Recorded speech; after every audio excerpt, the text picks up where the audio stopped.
தேனி மாவட்ட தேமுதிக சார்பில் பிரபல நாளிதழில் தேமுதிக தலைவர் விஜயகாந்தையும் கழக பொருளாளர் பிரேமலதாவையும் கார்ட்டூன் சித்திரம் வரைந்து உண்மைக்கு புறம்பான செய்திகளை வெளியிட்ட பிரபல பத்திரிகையை கண்டித்து தேனி பழைய பேருந்து நிலையத்தில் உள்ள நேரு சிலை முன்பாக தேமுதிக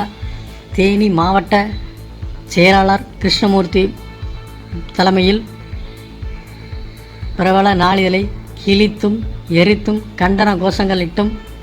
தேமுதிக தொண்டர்கள் ஆர்ப்பாட்டத்தில் ஈடுபட்டனர். இதனையடுத்து தேனி காவல் நிலையத்தில் அந்த பத்திரிகையின்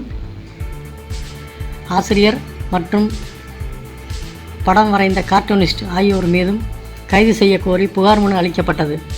இந்த நிகழ்ச்சியில் மாவட்ட கழக பொருளாளர் மாயி,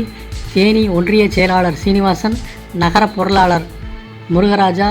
மாவட்ட வழக்கரணி செயலாளர் ஆனந்தகுமார், மாவட்ட தொண்டரணி செயலாளர் சீனிவாசன், கேப்டன் மன்ற செயலாளர் ரத்னவேல் பாண்டி மற்றும் மாவட்ட ஒன்றிய நகர சார்பு அணி நிர்வாகிகளும் தொண்டர்களும் கலந்து கொண்டனர்.